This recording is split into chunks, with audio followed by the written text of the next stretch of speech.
নীরবতার ভেতরে ধীরে ধীরে ছড়িয়ে পড়ে এক অদৃশ্য অন্ধকার, আর সেখান থেকেই শুরু হয় ভয়ঙ্কর এক যাত্রা। ভেঙে পড়া মন, অশুভ ইঙ্গিত আর অজানা শক্তির ছায়া গল্পটিকে করে তোলে শিউরে ওঠার মতো। শেষ দৃশ্যের পরও সেই অন্ধকার রয়ে যায় মনে গেঁথে থাকা এক অস্বস্তিকর আবেশ হয়ে।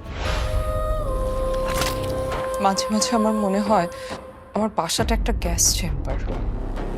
তুমি অনেক কিছু জানো, তাই না ছোট্ট বন্ধু? ভেন্ট্রিলিকুইজম শুধু পুতুল খেলা নয়, এটি একটি কোপিং মেকানিজম।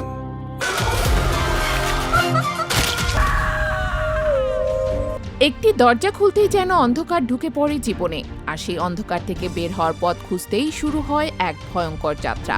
ঠিক এমনই অনুভূতি তৈরি করেছে এবারের ঈদ উল ফিতরে মুক্তি পাওয়া আলোচিত ওয়েব সিরিজ। মনস্তাত্ত্বিক রহস্য আর ডার্ক থ্রিলারের মিশেলে তৈরি এই সিরিজটি মুক্তির পর থেকেই দর্শকদের মধ্যে তুমুল আলোচনার জন্ম দিয়েছে। বিশেষ করে 2007 সালে ময়মনসিংহে ঘটে যাওয়া এক পরিবারের 9 সদস্যের রহস্যজনক মৃত্যুর ঘটনা থেকে অনুপ্রাণিত হওয়ায় গল্পটি পেয়েছে বাড়তি মাত্রা। বাস্তবতার ছোঁয়া আর অশুভ এক অদৃশ্য শক্তির উপস্থিতি পুরো সিরিজ জুড়ে তৈরি করেছে শিউরে ওঠার মতো পরিবেশ।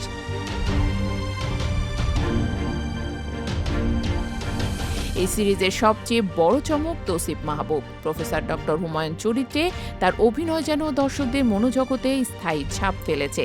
একদিকে তার লুক ও ট্রান্সফরমেশন, অন্যদিকে মানসিকভাবে ভেঙে পড়া একজন মানুষের জটিল অভিব্যক্তি। সব মিলিয়ে এটি তার ক্যারিয়ারের অন্যতম সেরা কাজ বলে মনে করছেন অনেকে।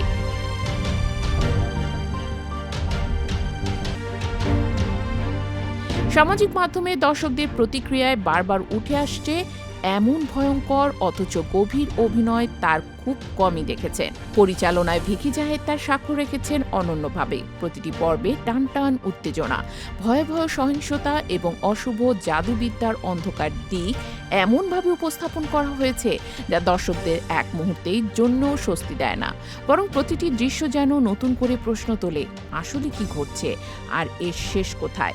শুধু অভিনয় বা নির্মাণ শৈলী নয়, সিরিজটি প্রভাব ছড়িয়ে পড়েছে সামাজিক যোগাযোগ মাধ্যমেও। ডক্টর হুমায়ুন চরিত্রকে ঘিরে তৈরি হচ্ছে নানা মিম, কার্টুন আর আলোচনার ঢেউ, যা এই সিরিজের জনপ্রিয়তাকে আরো বাড়িয়ে তুলছে। অনেক দর্শকই জানিয়েছে পুরো সিরিজ শেষ করার পরও তারা এই আবেশ থেকে বের হতে পারছেন না, যেন গল্পটি মাথার ভেতর ঘুরতেই থাকে।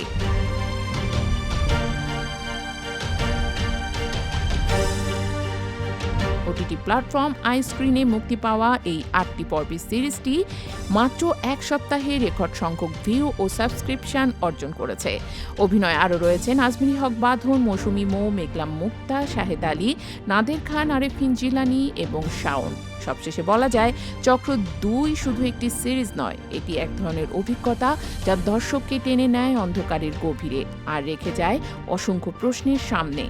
আর হয়তো সেই কারণেই শেষ দৃশ্যের পরেও গল্পটি শেষ হয় না, বরং শুরু হয় দর্শকের মনে এক নতুন রহস্যের চক্র।